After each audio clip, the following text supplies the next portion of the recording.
Hi everybody, Nick here at Dogwood Acres Farm. Today we're just doing a really quick little DIY on how to label your garden rows and your growing areas to know what you have there, and just some neat products that I've kind of used and discovered over the years. And they're not a mystery product, but I honestly didn't even know about them until a couple of years ago, and they make perfect sense on what to use rather than just taking the plant seed container and shoving it over a piece of stick. These made labels will work much better for you. Anyway, we'll just go ahead and show you those products and get going with that DIY video on labeling our vegetables and any other plants that we may have grown.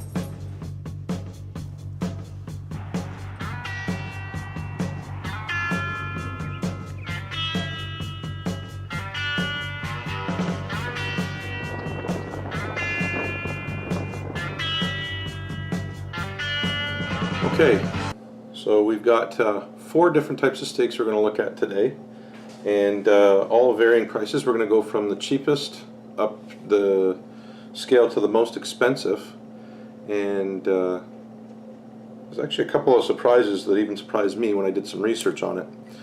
The first one we're going to look at is just a simple white, basically a steak that you can use, and the label area on it isn't all that big, but you know, does it need to be? To me, it's more important to have a longer stake on it, so that when you put it in the ground, it sticks out of the ground a little bit more, so you can more easily visualize it. So if you're going to have it in the ground, down about halfway down the stake, 3 or 4 inches in the ground to hold it there, you'll still have some visualization on top that you can see. These steaks were actually purchased for 25 cents each. Now all of these prices are Canadian, including the tax. So in Ontario we have 13% tax on top of the price. So these prices each would be including our tax here. But these steaks are good.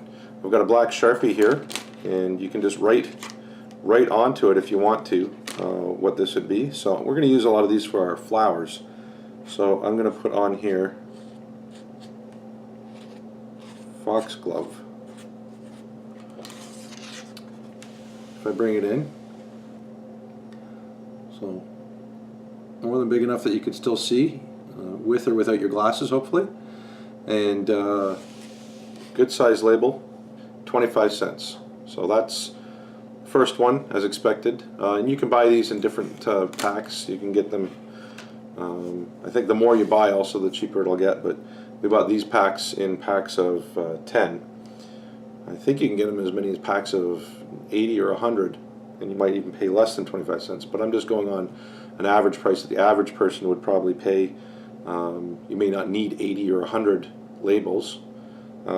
If you did, you're only going to save probably 5 or 6 cents from my research per label, which may be worth it to you, but then if you're not using them all, you're going to have to store them somewhere. So that's the first one, just a white plastic label. The next least expensive, or the next expensive, or way you want to go, is actually this metal, and you can see here we've used these for a little while now, and that one's an old romaine lettuce one. Again, these actually come in packs of 10 to 20 as well, and they cost 95 cents each with the tax. And they come with a, it's like a wax type pencil that you can write onto the metal. And these are metal, it's an aluminum type of metal. You can also get them in copper. The copper for the metal on the top is going to cost you $1.44, however. Copper won't rust, but these, we've been using these now for a good 5 or 6 years, and I haven't even changed the lettering on them. As I say, there's no rust, and we can still see if we get in there close. And it does say on there, you can still read what it says. I would probably go over this with a Sharpie and not even bother with the wax pencil, as the Sharpie will hold up just as well to the weather. Personal preference again, but these would be about 95 cents each. They come with 2 legs, so you stick them in the ground with the 2 legs, and again, remember the nice thing here is the length of the stake on them. So if you put them in the ground 3 or 4 inches, you still have quite a few inches above the ground. These are a little bit longer than the white labels, but I was surprised. This is what surprised me, was that these were the second least expensive item that we use. And I would have thought it was the most expensive, but it's not. Next, another little bit of a surprise. Good old-fashioned wood stake. Everybody would think that the wood stake would be the cheapest, but in fact, with the tax, the wood stake is $1.10 Canadian with the tax. So it's 4 times more expensive than the plastic label. It will not last as long as the plastic label. Yes, it's environmentally friendly if that's what you're looking for. However, if you use a non-pressure treated piece of wood, it won't last more than a few seasons, and you'll have to replace it. So in perspective, the plastic label will last forever, but a natural wood product would not. The pressure treated would last much, much longer, and this one is actually pressure treated. And however, the argument there would be that pressure treated isn't necessarily good to hammer into the ground either. So really and honestly, there's no easy way around, environmentally speaking, how you want to do it. But the wood stake, surprisingly to me, was $1.10 each with the tax, which was far more than I actually thought it would be through research. And that would be buying like a 24 pack, and these are 2x2 by 24 inch. And finally, the most expensive, and these are the ones that we've been using as well as the metal ones for several years now.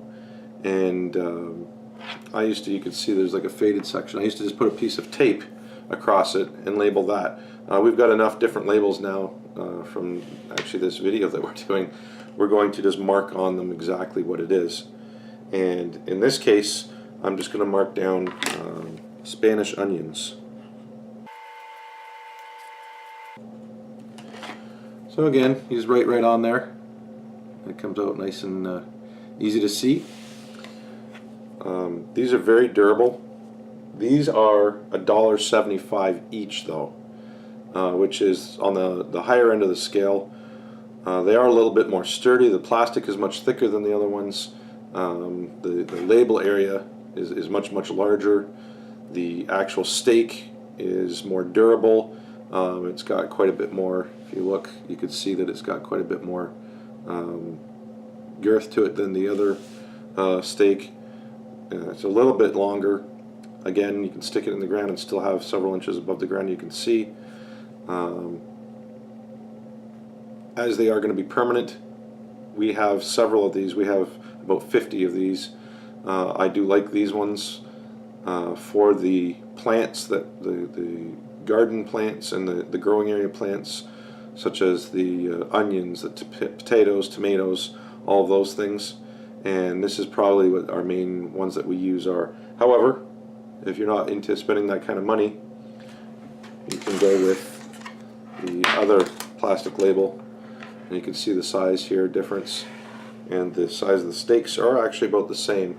However, when you look and compare how they're made, you can see that the white one is much thinner, more apt to break, and probably will deteriorate a little bit faster, in my opinion. I don't know, I haven't tried them yet, and I'm not knocking on the white product, I'm just making an assumption here. However, that is basically from least to most expensive, the different ways you could mark a garden. Now obviously there are thousands of different things you could use to mark a garden.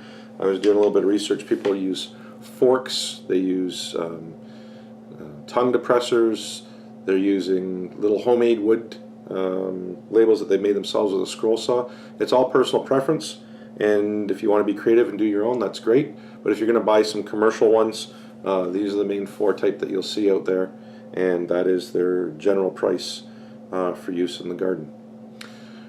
Remember, if you enjoy this video, please subscribe, click on our logo, and also click like in the comment section, and comment on anything else that you would like to use in the garden in the comment section as well. If you have other ideas for labeling and anything you may have used, and share with any of the viewers.